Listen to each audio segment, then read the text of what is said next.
Respectful of one another. We are a group of we have worked together as representatives of the 5 sister cities here in Fredericksburg in coordination with the Central Rappahannock Regional Library and the city of Fredericksburg to bring about this series of lectures, starting tonight with a talk about an overview of immigration from historic times to the present, a great overview with a lot of focus on local history, but we are doing one a month, and we've been working on this for over a year now. So it is an exciting thing. We have excellent speakers, I think, lined up to give us some background about the diversity and complexity of the cultural elements that have brought Fredericksburg together to make this wonderful community so whole and such a wonderful place to live in. I have more of these if you would like to have a copy of your own. And there you can see the lineup. So without further ado, I'm going to introduce my colleague and friend, historian, raconteur, and all around, can you really believe what he says? My friend Scott Walker.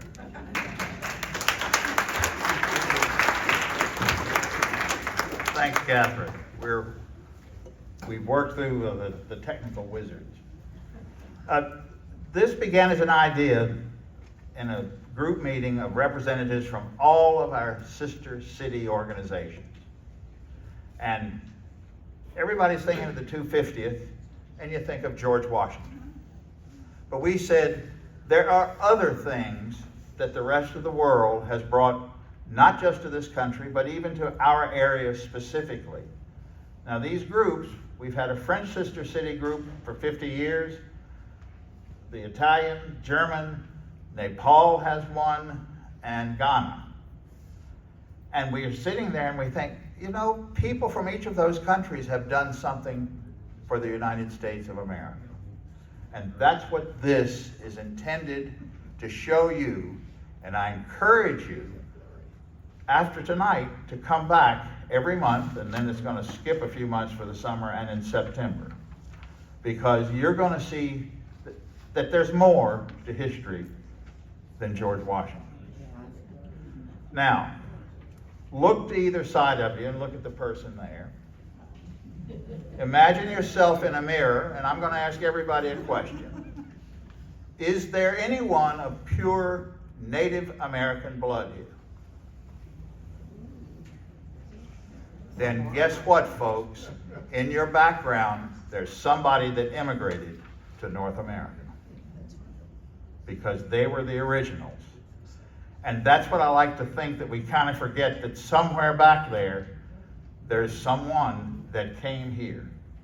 And that's what this entire series is about. Our speaker tonight is John Hennessy. He immigrated or migrated from New York to Virginia almost 40 years ago. First to Manassas and then here. And I look around and I see familiar faces. You've heard him talk. You've taken walks with him. But here's what we like about John. He puts things on a basis that we all understand. Because history does not have to be boring. It's the most fascinating thing because it's about people. And that's what this whole thing is about. People. And so really you don't need me to tell you about John. He's been with us with the Park Service, but then he retired from that, but we still got him. And we're very proud to have him lead off this list. So John Hennessy, come on down.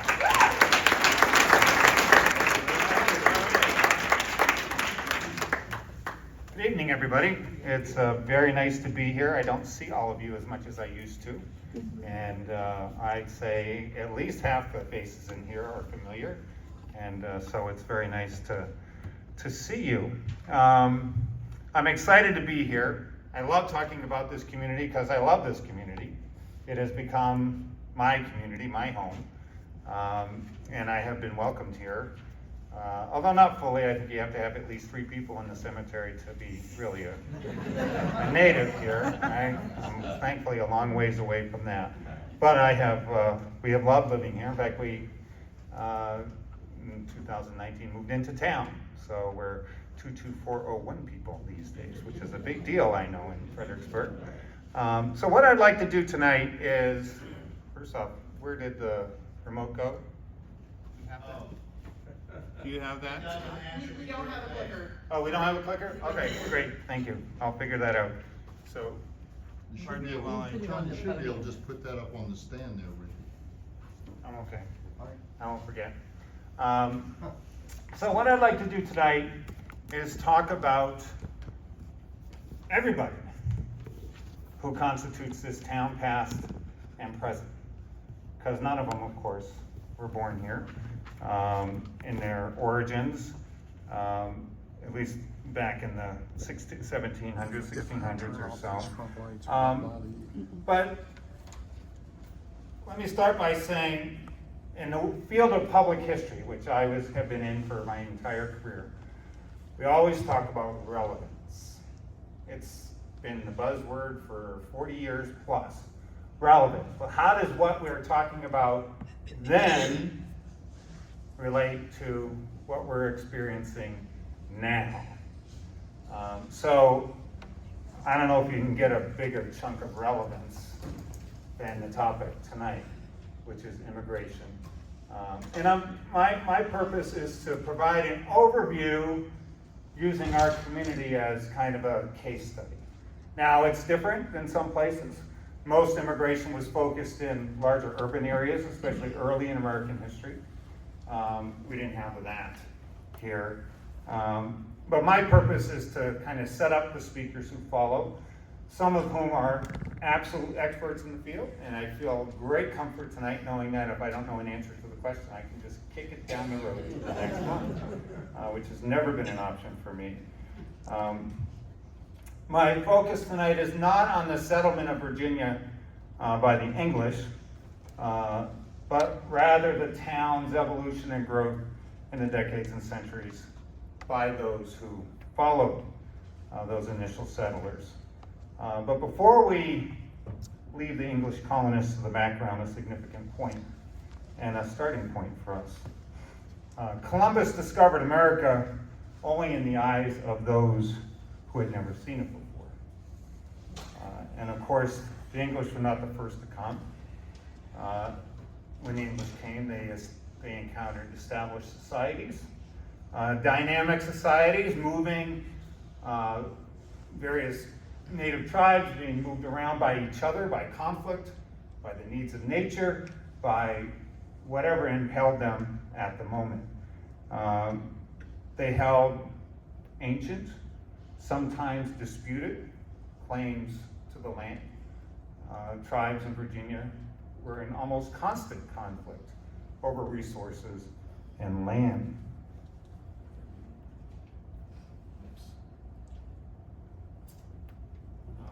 After the arrival of the English, or when the English arrived here, the Powhatan Confederacy consisted of about 30 tribes, give or take.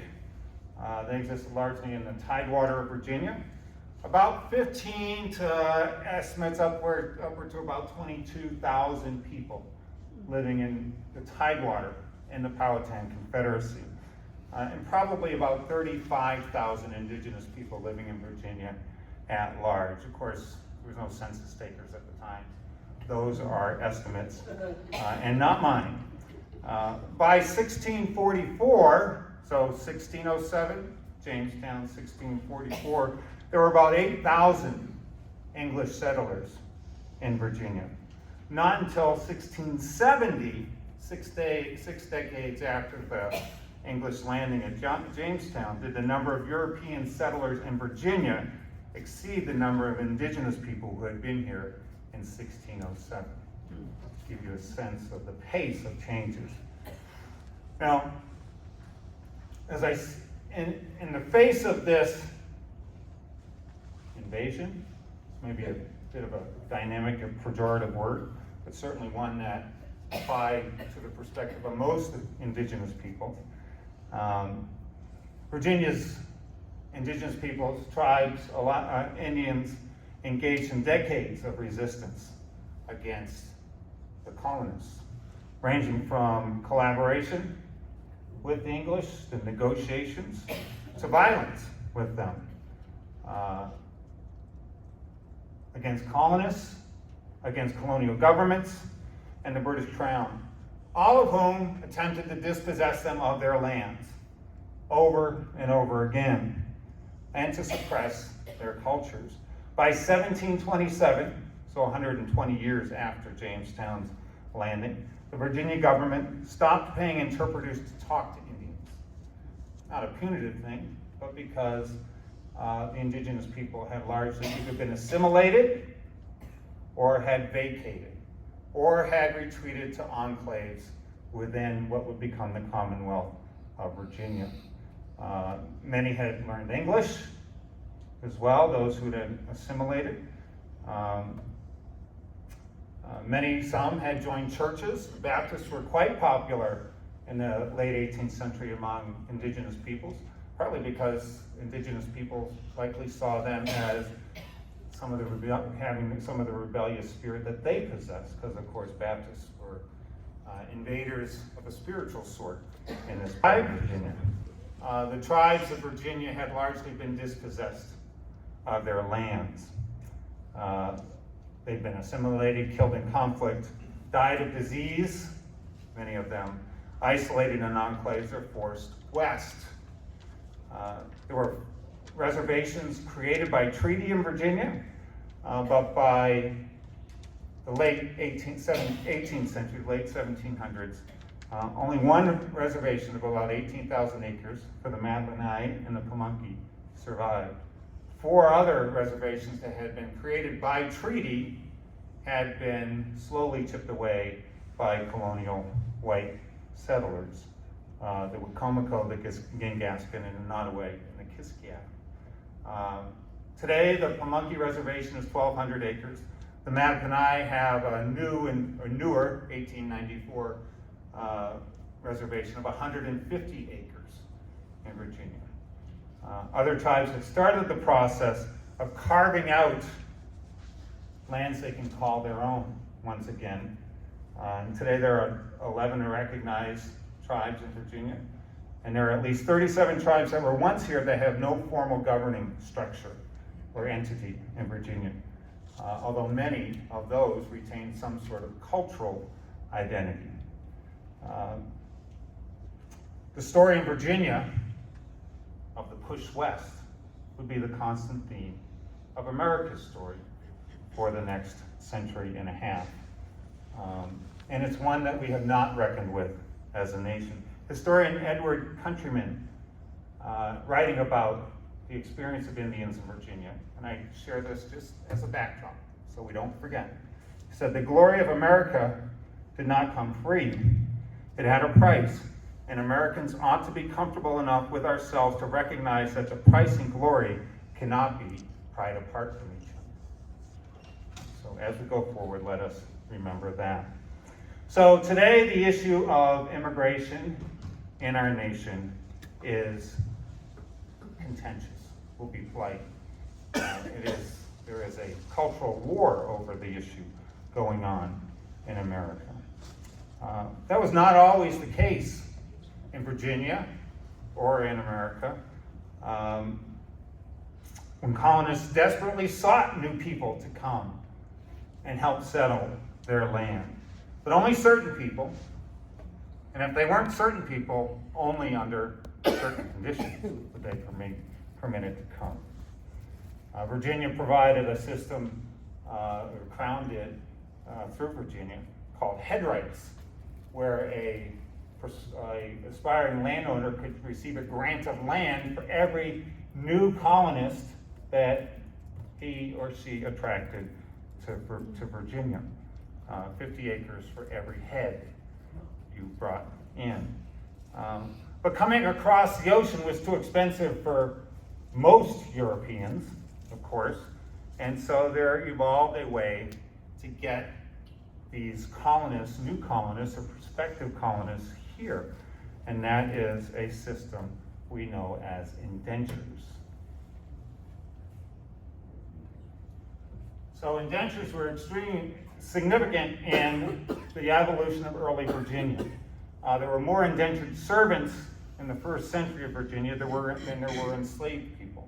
Now, what was an indenture? An indenture is an agreement, usually voluntary, with a fixed beginning and a fixed end. Usually, most commonly for 7 years. Usually the consideration in entering into an indenture was that the person buying you or buying your indenture, conveying this contractual agreement or coming to this contractual agreement with you, would pay your way. And once here, would sustain you with room and board and clothing and other necessities. In exchange, the indentured servant, although they were not all servants in function, would give that person, their master, if you will, usually 7 years of labor. And then once that 7 years was done, the indenture was done, and the person, the indentured servant, would be freed from their obligation, given a suit of clothes, a supply of corn, sometimes a musket, and sent off into the world. Now, I mentioned this, most indentures were associated with English and Irish workers coming to America. The most prominent of those in our region, we have two excellent diaries, which if you've never written them, John Harrower, who was an indentured servant at Belvedere Plantation just south of Fredericksburg, and the mother of all diaries for indentured servants is Philip Vickers Fithian, who was an indentured servant at Nominee Hall. Look them up, read them, they're fascinating. They were both teachers. So indentured servants were not always working the fields or working in a house.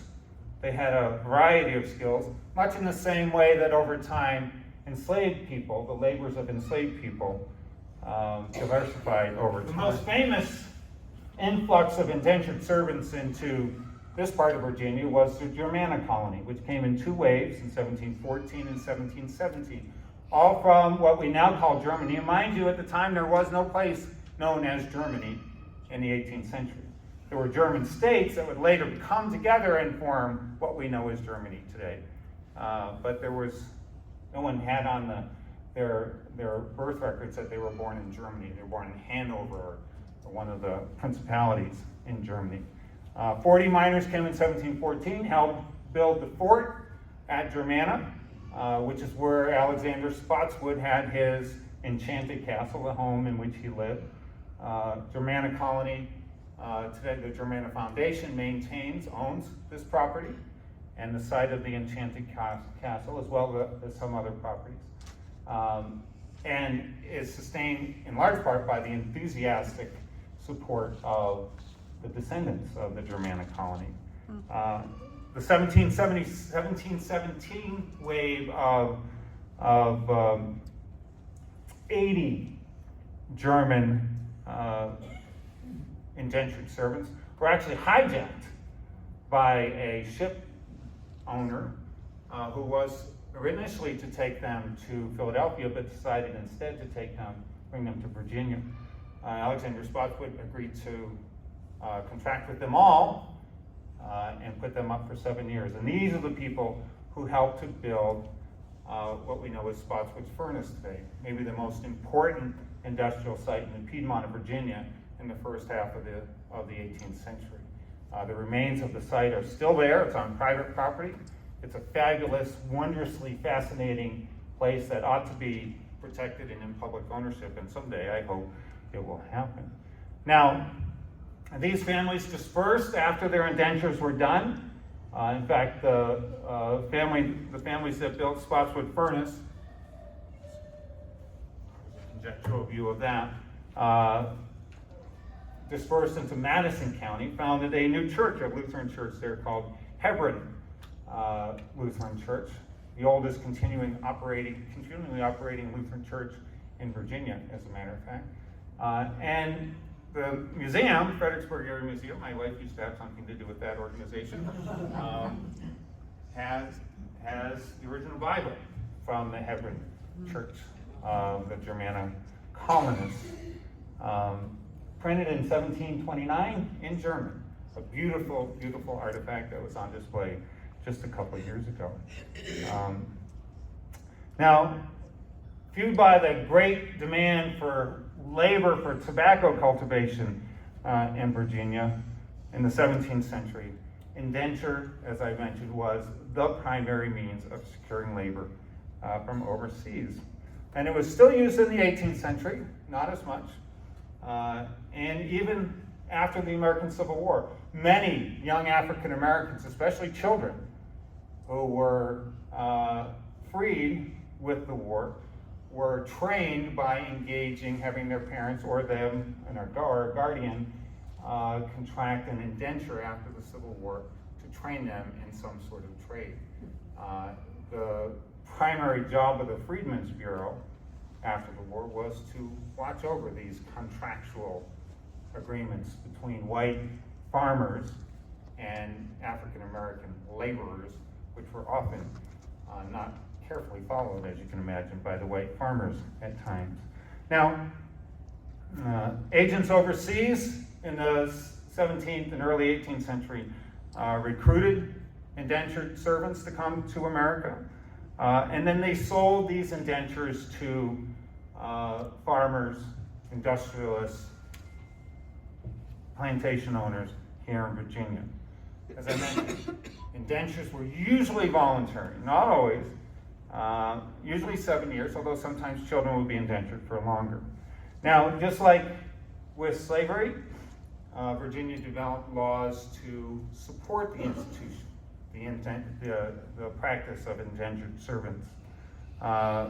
They instituted legal penalties for a woman becoming pregnant during their indenture, because presumably, of course, she would yield the ability to provide the labor that she had contracted for. And then the law also imposed on the owner of the indenture to pay 500 pounds of tobacco to support the child after the child was born. Indentured servants could be whipped, suffer other forms of punishment. Over time, indentures diversified, became blacksmiths, teachers like Harrower and Fithian here. Most were common laborers, of course, brought over to work. And for most, there is virtually no record even of their existence in Virginia. But we know they're an important source of new immigrants to America. They often ran away. You see some of the same language in these times as you do during the efforts of people to control enslaved people. From 1771, James Mercer of Fredericksburg placed an ad in a Williamsburg newspaper. He said, "I have an indentured servant to dispose of who is a good house joiner and has about 4 years to serve. His fondness for liquor and the many temptations of debauchery in this town render him quite unfit for me." So my wife would tell you that I am not a good salesperson, because when someone comes to buy something from us, I always point out the things that are wrong with it. This guy might have been an ancestor of mine. But I dare say he will make a good servant to any country gentleman. But as I mentioned, runaways, another ad from Fredericksburg. Ran away last night from the subscriber, a man named William Alexander. Alexander is about 5 feet 10 inches high, of a dark complexion, and much pitted with smallpox. Had on when he went off a blue coat and metal buttons, red scarlet jacket, and red plush breeches. Now you wonder why all this detail? Well, remember, they didn't have photos. They didn't have fingerprints. They didn't have signatures. There was no other way to identify someone other than by their word or by somebody recognizing them. And so these descriptions that we see for runaway indentured servants and enslaved people are gold mines on kind of the material culture of the. Here's another one who said, Joseph Carpenter, a fat, thick, well-set fellow, about 5 feet 3 inches and 26 years of age, has a very thick upper lip and had on when he went away an old beaver hat, an Osnaburg shirt and trousers, a brown derby coat lined with white shalloon, and a pair of old shoes. So if you see someone like that, let me know, basically. That's the idea. There were indentured servants sent here against their will. Convict labor was often punished by imposing upon them an indenture. And so there were any number of convicted indentured servants sent to Fredericksburg. One ran away, and ad read in the paper, a convict servant woman named Elizabeth Watson, alias Elizabeth Stewart, about 40 years of age, though she says she's not above 32. So this is not a new thing about and she has had 14 children. She is a short, thick, down-looking woman, which I presume means that she just kind of kept her head down, born in Ireland. Now, some people, especially recently since the 1990s, have tried to conflate indentured servants, status as an indentured servant, as enslavement. And you often hear, especially among white supremacists today, the whole phenomenon of Irish slavery in America. There were certainly Irish indentured servants, but these people have conflated indentured servant status with slavery. Remember, indentured servants, beginning and usually with consent, with a fixed end.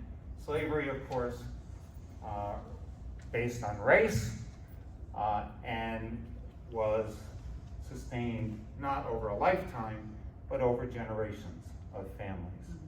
Vastly, vastly different things. Which brings me to the most important flow of immigration ever to affect this part of Virginia, and that is the forced immigration of enslaved people from Africa.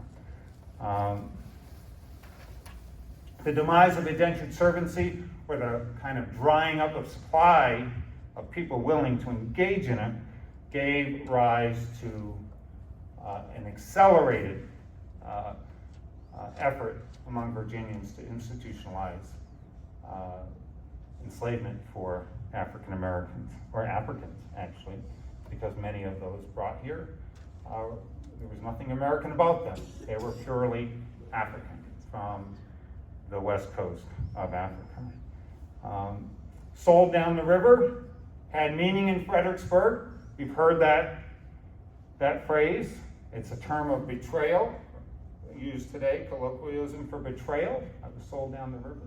It, of course, is an enslaved person's worst nightmare, which is the origin of the phrase. And in Fredericksburg, it was a literal reality and fate. But it's also true, I'm not very good at keeping up with my slides. Well, there's one of those ads. It's also true that enslaved people came up the river. Fredericksburg was, between 1771 and 1773, several times, and I believe for the only time, a port of entry for immigrants, forced immigrants, enslaved people, brought from Africa via Rhode Island by a Rhode Island slave trader and dropped off at the city dock, or what is today the city dock, for sale in Richmond in Fredericksburg. They came on a ship like this, the brig Othello. Some of you may have heard about it. There's a nice exhibit down at City Dock about the brig Othello. Not a large vessel at all, but these smaller ships plied the seas filled with human beings constantly. This house, how many of you eaten here? A lot of them, a lot of people have. In 1770, it was the home of Charles Yates, who was one of the most progressive agriculturalists in the region, but he was also maybe not Fredericksburg's first slave trader, but one of the first slave traders in town. And he managed the incoming traffic, if you will, from the Rappahannock River into this community. The prices went up, the market got better, the market got worse, and he had to deal with all of these things. The story of Fredericksburg's involvement with Brig Othello and Charles Yates is told in a wonderful, vivid collection that has no narrative value, but is a gold mine of information at the New York Historical Society, which documents one or two, I can't recall, of these slave traders stop in Fredericksburg and their dealings with Charles Yates. This is a receipt for the sale of enslaved people from the ship to Yates, who then would market them into the community. Didn't always go as well as Charles Yates would have liked. He would write in 1773 to the owner of the Othello, "The prospect before us is by no means favorable, either for your advantage. Negroes having sold here for some time past very low, and money is extremely scarce, and 1/4 of their value could not be obtained if I sold for prompt payment." Credit was the key, and that, of course, was risky for someone like him. He also was responsible for covering the costs, the expenses of housing the enslaved people in town until they could be sold into the community. Kunta Kinte did not come this way.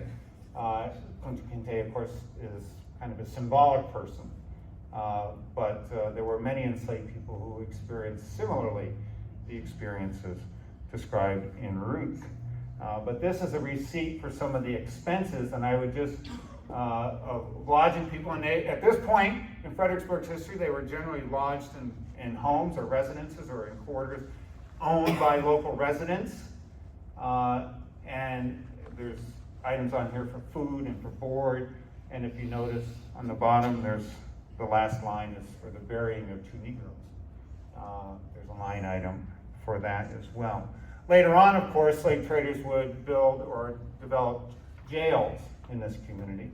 And I've identified the site of probably 6 or 7 of them over the years. And often the history of those lands and those properties is not even known to the owners of them. Now, one of the problems that a man like Charles Yates encountered was that by the 1770s, there was emerging a very strong preference in the sale of enslaved people, enslavement of people for sale to those born in Virginia. There was a desire to hire enslaved people who were at least first generations born in Virginia. I think the reason's probably obvious, some detachment from the African culture of their parents, the benefits of sharing a language perhaps with their owners. And so you see as the 1870s go on, there was a greater emphasis in the sale of these people that they be born in Virginia. On November 4th, 1863, there was an ad in the Virginia Gazette to be sold in Fredericksburg the first Monday in December, being Spotsylvania Court Day. If fair, otherwise the next day, 40 choice slaves, most of them Virginia born. So that was a point of advertising virtue as far as they were concerned. In 1790, to give you a sense of the power and importance of this forced immigration to Virginia, in 1790, the population of Virginia was 747,000 people, and of those, just under 300,000 were enslaved. By the time of the Civil War, on the eve of the Civil War, Virginia would have more enslaved people than any other southern state and would be more active in the slave trade, domestic slave trade, than any other state in Virginia. Now, there's very little immigration to the U.S. or to Virginia between 1790 and 1830. In 1830, 98% of Virginia's population was native born. as well as can be determined. And of course, by native population in that instance, we're probably talking about white people, because no one was keeping statistics on people of color at that time. So 98% in 1830. To give you a sense of where this story is going, in 1940, the number of foreign-born people in Virginia amounted the number of Virginia, or let me start that over. I think I missed that whole thing now. In 1830, 98% of Virginia's population was native born. 98%. In 1940, anyone want to guess? It's 98 in 1830. In 1940, it was 90, 79, 99%. So you can see that Virginia most of the South tended to be less attractive to immigrants. And you see that. The only real kind of hotspots for immigration in Virginia were Richmond, which in 1860 had almost a quarter of the white population was born in Germany, or German extraction. And of course in the Shenandoah Valley as well, which is well known today. A French traveler to Fredericksburg in 1816, you didn't meet him, you probably wish you did, found a town that was a population of about 3,000, about 1/3 of them enslaved. He said Fredericksburg is rather pleasantly situated. There are some isolated houses which appear very nice, although built of wood. They're embellished with gardens.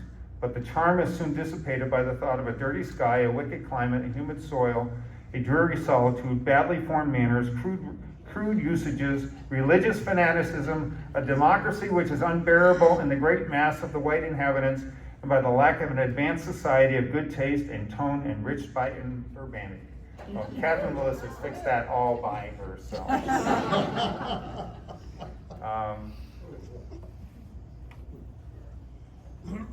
Virginia, or Fredericksburg, was on the fall line. There are 4 major communities on the fall line in Virginia: Alexandria, Fredericksburg, Richmond, and Petersburg. And Fredericksburg by far was the least successful of those. And so you see a town of some lassitude, one that was declared to have been finished, as in completed, by the mid-19th century. In 1850, there were, out of a population of just under 5,000, 1/3 of whom were enslaved, there were 68 foreign-born immigrants in Fredericksburg. There were 29 from Germany, including a couple of music teachers. Confectioners were very popular. By 1860, there would be 12 confectioners in Fredericksburg, most of them German, in fact. There were 15 Irishmen in 1850. Not a lot yet. That will change by 1860. And then the rest from places you would expect. France, just one. Scotland, Canada. But by 1860, there are 185 people in Fredericksburg born in other countries. So you see in the 1850s, late 30s, 40s, and 50s, you see immigration to America ratchet up. Why? 2 major events are happening in Europe, both pretty much at the same time. The various revolutions in Eastern Europe, which disorder everything, and certainly disorder Germany, which prompts a flood of German immigrants, and then of course the famine in Ireland in the late 1840s. In fact, the field below Marie's Heights, that was in 1862, the Killing Fields, charged across by the Irish Brigade, was in 1848 devoted to the growing of potatoes to be sent to Ireland to relieve the famine there. But by 1860, the most common immigrant group in Fredericksburg in 1860 was, you want to guess? German's close. Irish. There were 72 Irish immigrants in Fredericksburg in 1860, 71 German immigrants in Fredericksburg. There were 30 from Scotland, 4 from Canada, 3 from Bohemia, 2 from Italy, or 3 from Italy, and 2 from India, which is interesting, but I suspect they were probably citizens of the British Commonwealth rather than from India itself. So the Irish were the largest immigrant group on the eve of the American Civil War. Now, we're going to set aside for a moment the most notable Irishman in Fredericksburg's history, I dare say, Peter Gulrich. You've heard the name Gulrich a couple times probably. We're going to set him aside. He's an anomaly. Came early, probably before 1816 or 1817, from Sligo, Ireland. He was an advocate for Irish independence, which got him in trouble there under British rule, and so came to America. So the other 71 Irish immigrants in Fredericksburg in 1860 collectively owned $8,000 of real estate. Gulrich himself owned $76,000 worth of real estate. So they owned $8,000 of real estate, 0.6% of the property owned in Fredericksburg. The 72 Irish people in Fredericksburg owned $4,490 worth of personal property. Gulrich owned $30,000 by himself. The dispersal of personal property among the Irish population amounted to $63 per person. Now, if you multiply that by probably 22, that's about the inflation factor from 1860 to today. What does that give you? I'm a historian, so not a lot. It's not a lot. Somewhere around $1,400 or so. The most common occupation among the Irish present here was laborer, working on the canals, working on the plank road that was being built in 1852, working on the railroad, building bridges and other things.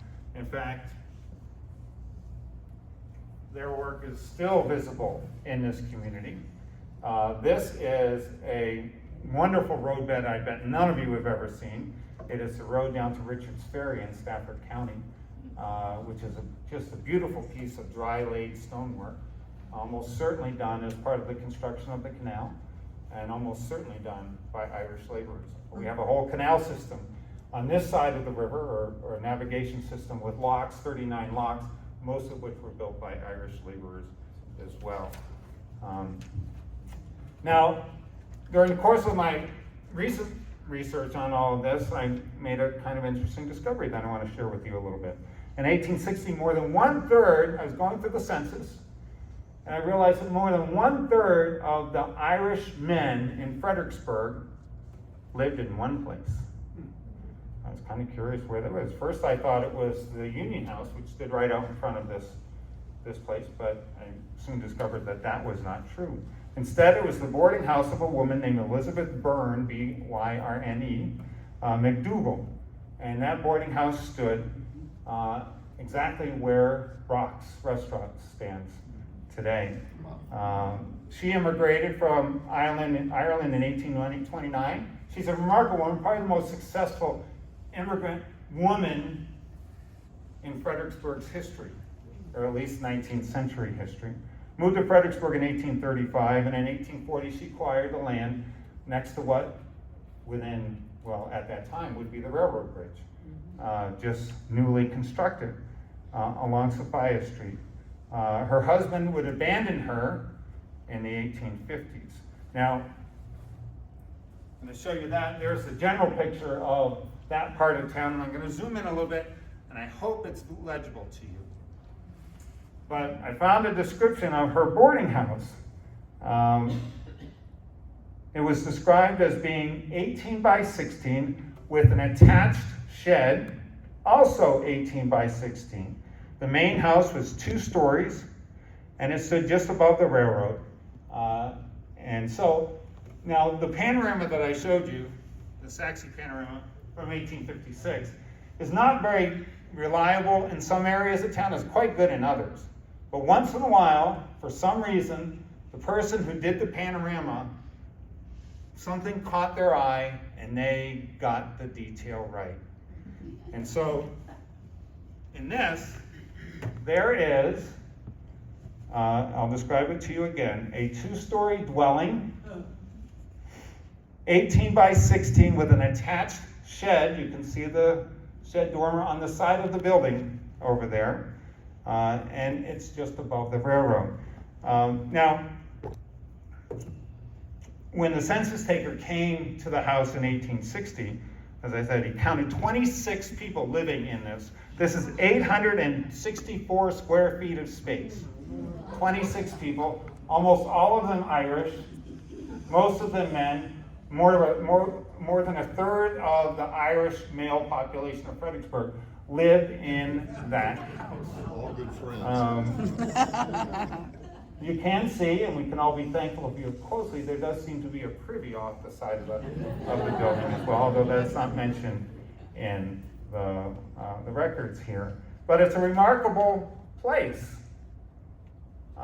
Unique, I think, in this town's history, at least in terms of immigration for sure. Right after the census, within weeks, about a week after the census taker came telling us who lived there, I found a note in one of the local newspapers that said that Mrs. McDougall's house, boarding house, had burned down. They didn't know where it was when I found that, but I soon figured out where it was, the lot that it was on. And then, this kind of gets, this is the sort of fun thing. This is an extract from a famous panorama of Fredericksburg taken from across the river. And lo and behold, there is the chimney to Mrs. McDougall's boarding house, where almost 1/3 of the Irish population of Fredericksburg lived in 1860. So I know that, and you know that. Nobody else on earth who knows that. So that's kind of interesting. She would go on, I mentioned her husband abandoned her in the 1850s. In 1860, this property was still in her husband's name. The law of coverture existed. When you married, prior to, I think, 1878 in Virginia, you became one, and the male had dominance, controlled your property. So it wasn't until her divorce in 1865, her divorce was delayed by the war.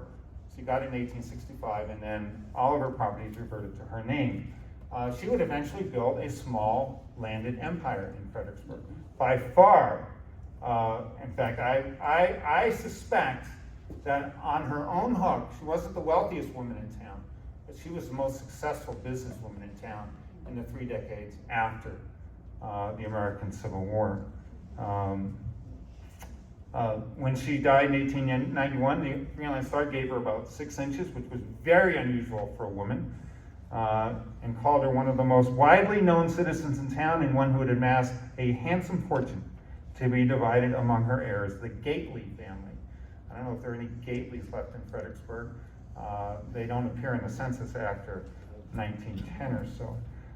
The most prominent Irishman of all, I'm not going to spend a lot of time on him, but you know him, Peter Gulrich. He interestingly lived at 723 Caroline Street, which is today Irish Eyes. I don't think they had any idea of the connection to Gulrich at the time. He was the Carl Silver of Fredericksburg's mid-19th century. He owned 31 properties at his peak, $76,000. He owned the Exchange Hotel, where Jay Bryan's is. He owned the Farmers Hotel, which was across the street, across Hanover Street from that. He owned the only 10-pin alley in Fredericksburg, the only bowling alley in Fredericksburg, which was located, make of this what you will, where our council chambers are today. He owned more than 7 times, in terms of value, 7 times more real estate than the other 71 Irish immigrants in town combined. An anomaly. Now, the reception to immigrants in Fredericksburg was not perfect. It wasn't as hostile in some places, largely because They were relatively few, and the Germans, who I'll talk about here shortly, really integrated very quickly into the mainstream of the community here. But there were enough Irish here to stimulate a strong reaction. One ad appeared in the 1850s, there was an emerging movement known as the Know Nothings, which demonized immigrants, demonized Catholics, and argued that immigration should just be cut off in America. Like most bad ideas, it didn't last long. That's one thing that's true. If you see these movements that we often point, the rise of the Klan in the 1870s, the rise of the Klan in the 1920s, the rise of the Know Nothings in the 1850s. They get a lot of ink, a lot of attention, but they don't last very long because they're not sustainable ideas in our society. But it was viable. One contract for the hiring out of an enslaved person on the Plank Road in 1850 said, promised to pay $100 each to work on the Plank Road from Chancellorsville to Orange, with one condition, that said Negroes are not to be worked with Irishmen or foreigners. The papers regularly carried articles that reflected the common tropes of the drunken, brawling Irishman. And they also saw in Irish immigrants hypocrisy. They had immigrated because they wanted self-determination, many of them, in Ireland. Also, they were hungry, but it was in the kind of nascent stage of Irish independence movement that would finally succeed in the early 20th century. But one man wrote to the local newspaper, he said, the Irishman should feel himself an ingrate and a hypocrite if he should deny in America what he had struggled for in Ireland, the right of native sons of every country to rule their own land. Ireland for the Irish has been their motto. America for Americans ought to be their motto here. So there was a kind of an interesting intellectual twist. Someone gave that bit of argument a lot of thought. Virtually all of the Irish coming to town, and many of the Germans, by the way, were Catholic. And there's a legacy of their presence is here still. It's here. What's going on? Well, I'm missing a slide. The legacy is St. Mary's Catholic Church, consecrated in 1859. The building still stands on Princess Anne Street, law offices, and I think residences here today. By far the most successful immigrant group in 19th century Fredericksburg were the Germans. They own, contrast this with the few $1,000s owned by the Irish. Collectively, they own $41,000 in real property. 3.2% of the property in Fredericksburg, even though that the Germans were only 3% of the population. Blacks, free blacks, and there were about 420 free blacks in Fredericksburg in 1860. Although blacks, African Americans, were 33% of the population in 1860. Of those, a small percentage, about 10% were free, but 33% of the population of people of color owned 0.2% or 0.02% of the property in Fredericksburg. In fact, I think I counted out there were 153 white property owners in Fredericksburg who owned more than all of the black population combined owned in 1860. Many of the Germans, some of the Germans became major figures in town. None more important and prominent than, I don't know where he went to, no, somehow. Anyway, I can show you his house, but not his face. John D. Herkamp. You know the place, you know this is 406 Hanover Street, beautiful house, still has his name on the gate out front. You all know him best because you probably frolicked in Herkamp Park once in a while. He was one of the most successful businessmen and probably the most successful exporter of business and goods in Fredericksburg during the 19th century. He rose to prominence by virtue of good humor, diligence, and real business acumen. He came as a courier, a leather worker, basically, and he created leather. He created leather for shoes and for other purposes. And by the late 1850s, had built a tannery out on William Street. See if that slide's here or not. Of course it's not. I don't know what No, it's there. Oh, here you go.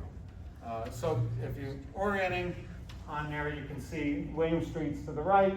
So this is right at the base of College Heights as you're coming down the hill from the college on the right-hand side.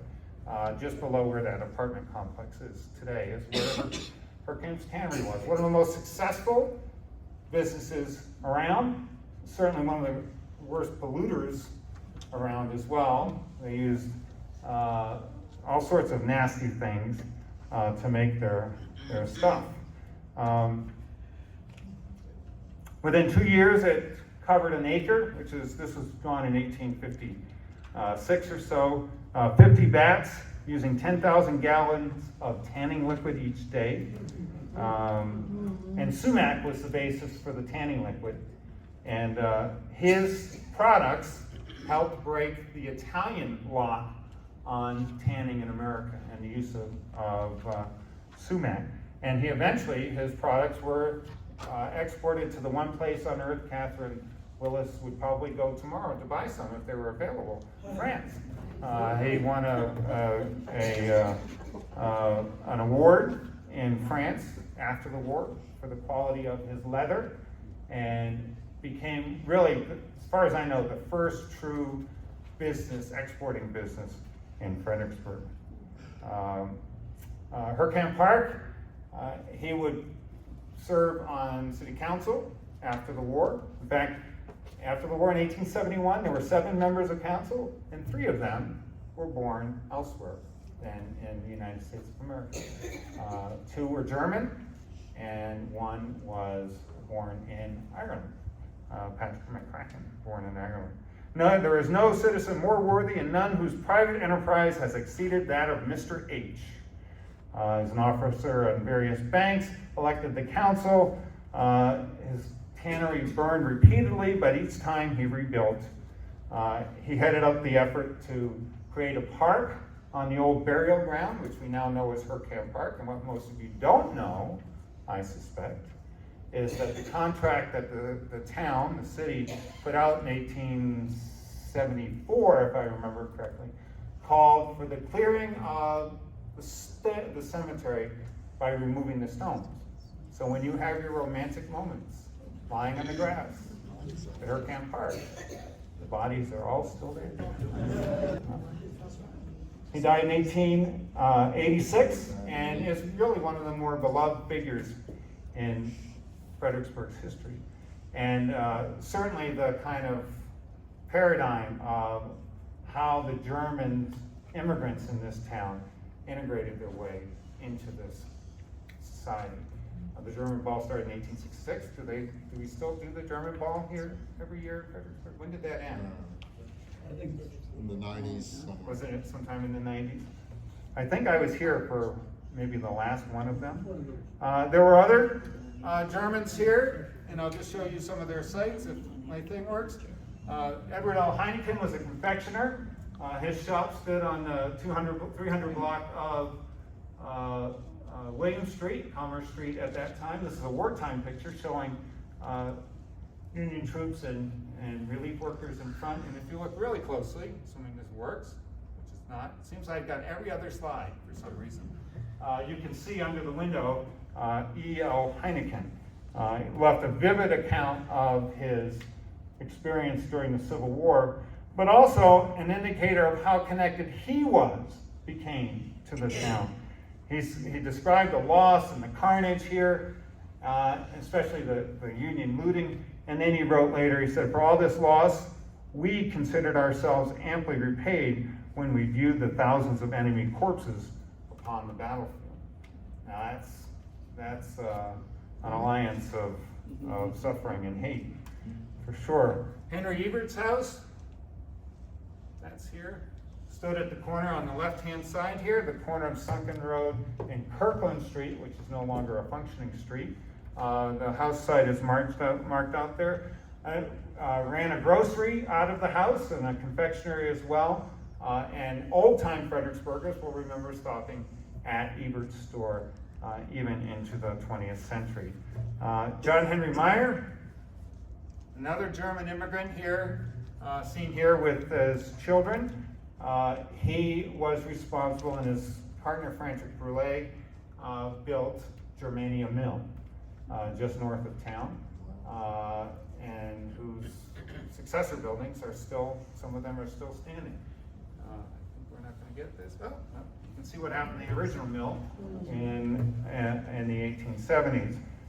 The museum has a tremendous collection of Meyer family stuff, including the photograph of the children and a bunch of their toys, which we used in an exhibit a couple years ago. Now, let's talk about after the Civil War.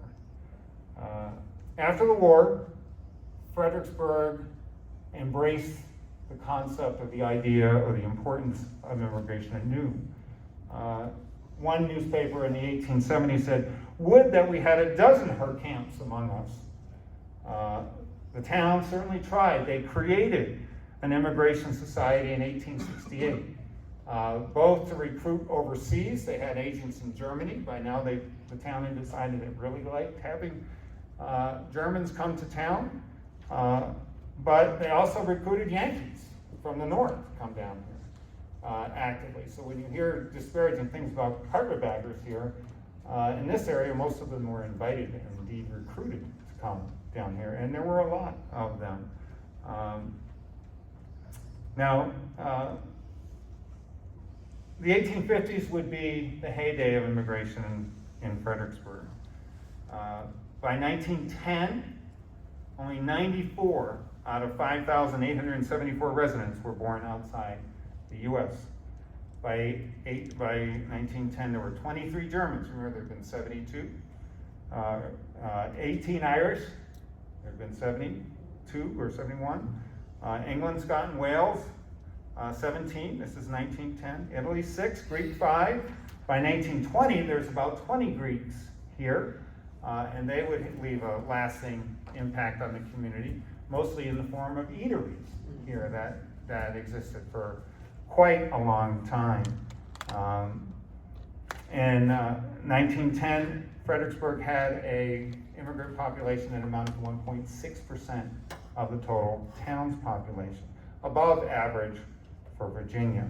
Now, the number of second-generation residents with one or more immigrant parents here in 1910 was 161. And those living in immigrant families that were identified as immigrant families, first generation or otherwise, were 257. So about 4% of the population in 1910 would claim, so for example, my grandmother was born in Ireland. And, well, Hennessy is hard to get away from the whole Irish thing. So there was a somewhat stronger connection. But nowadays, we don't measure the presence of Irish and German here by their birth, but by their descendancy from here, and that slowly changed. By 1920, the heyday of Ellis Island, the immigrant population, the foreign-born population of Fredericksburg had dropped to 50 here. Only 18 German-born individuals. In fact, during the war, Fredericksburg renamed Prussia Street to Lafayette Boulevard, and made some other changes as well. In the 1920s, 1920s was not a glorious period for Virginia with respect to immigration, with respect to the rights of humans, human rights. It was the decade of the Racial Integrity Act, one of the most vile laws ever passed in any state, and noted by German authorities in the 1930s as they were developing their Nuremberg laws. There was a tremendous rise in the Ku Klux Klan in the 1920s, and that touched Fredericksburg rather dramatically.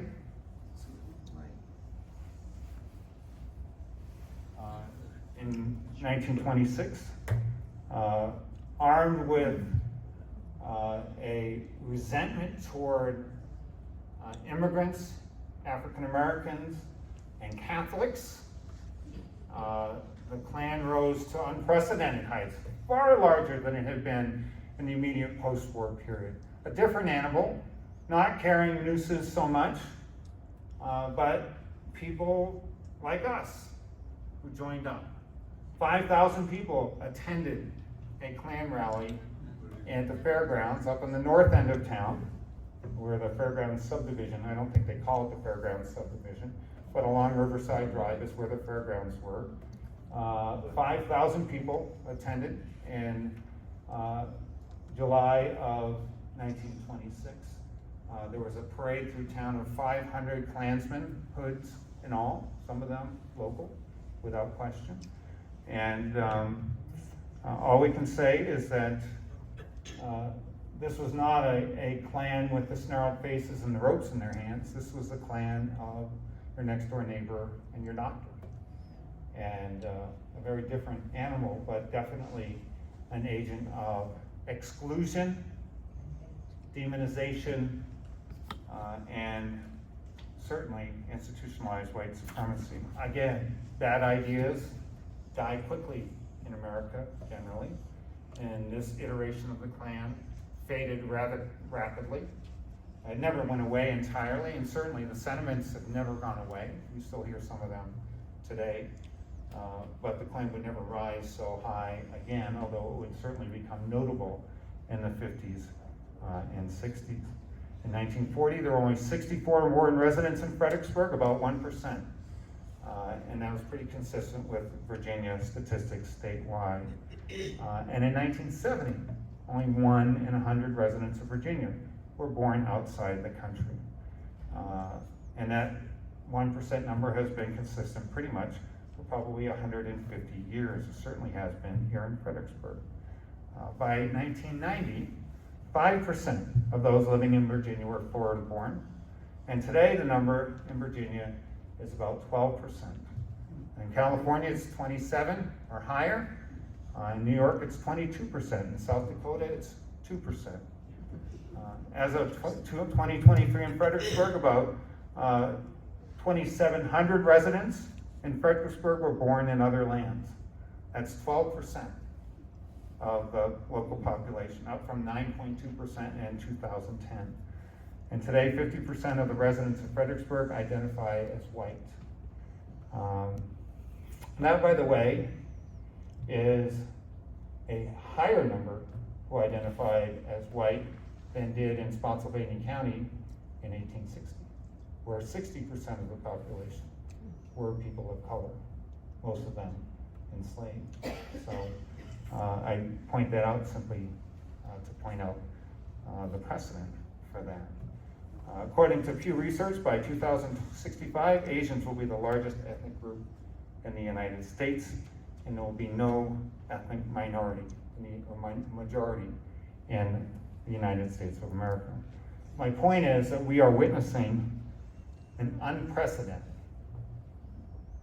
and historic change in our society, not just with immigration, but with almost everything.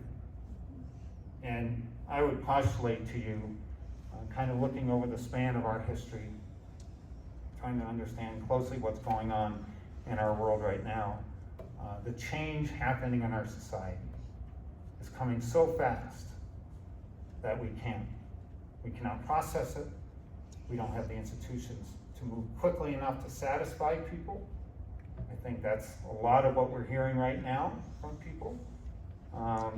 And it is creating a situation that I think we'll charitably say feels a little unstable for most people in America.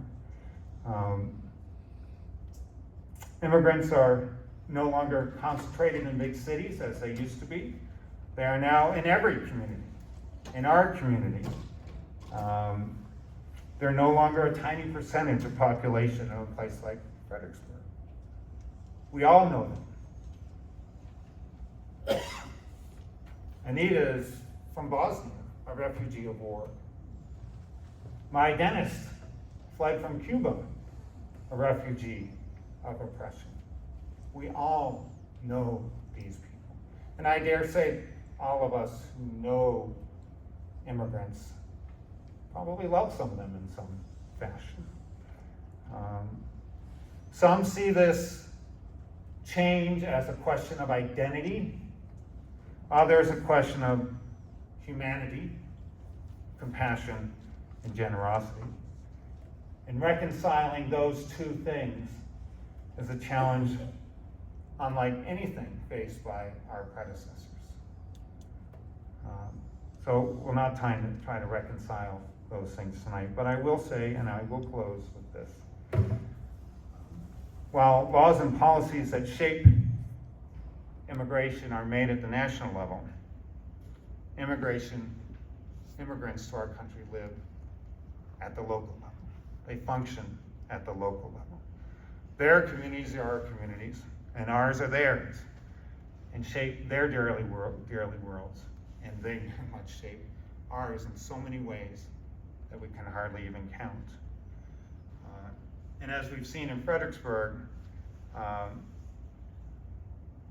the toils of immigrants, forced immigrants, free immigrants, and their descendants have shaped this town. We know in the landscapes that we love. So we can certainly have reasonable discussions about immigration policy in the present. Obviously, they're rather important. But those are and ought to be conversations about policy, mindful of the immense contributions immigrants have made in virtually every community in America. And history tells us, and this is my point, history tells us that whenever a generation follows a path of demonization, think the Johnson-Reed Act of 1924, which essentially put quotas upon immigrants that resulted in us turning away Jews on the eve of World War II. Or the Racial Integrity Act in Virginia, which damaged communities, Native communities, African-American communities, and white communities too, all at the same time. The Jim Crow laws were the orchestrated efforts to marginalize groups. Whenever we follow that path, we can look back in history and we can see that the generations who succeed us in those moments echo back upon us. You have failed. And with that, I will close tonight.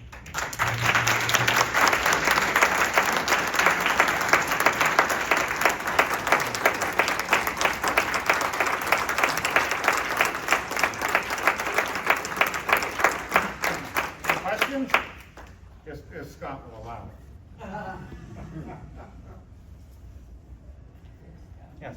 5,000 people that showed up at the fairgrounds, what was the population of the city at that time? Town, I think the population of Fredericksburg at that time was about 6,200 or so. So there were out-of-towners for sure. And the local papers, the Freelance Star, did go to some pains to suggest that there were a lot of out-of-towners there. Freelance Star was always quite protective of the image of this town as it perceived it, as its readers and market perceived it. So. I think the old fairgrounds is where Normandy Village is now, isn't it? Well, Normandy Village is on the other side of Fall Hill Ave. The fairgrounds were on the north side or east side of Fall Hill Ave. But you're correct about that. Yes.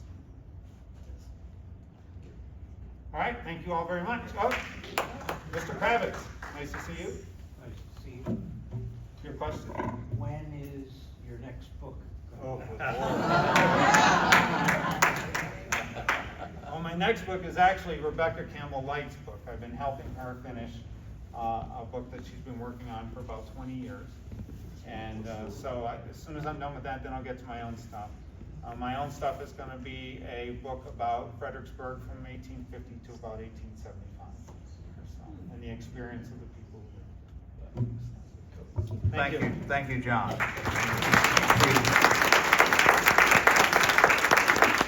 We appreciate it, and I want to remind you how this works. 1 month from now, you'll hear about Germans here. A month after that, Italians, French, Ghanans. We take a break for the summer and talk about the Nepalese contribution to this country. It's really going to be a good time. Thank you for coming, but there's a biblical thought. In a library situation like this, pick up your chair and stack.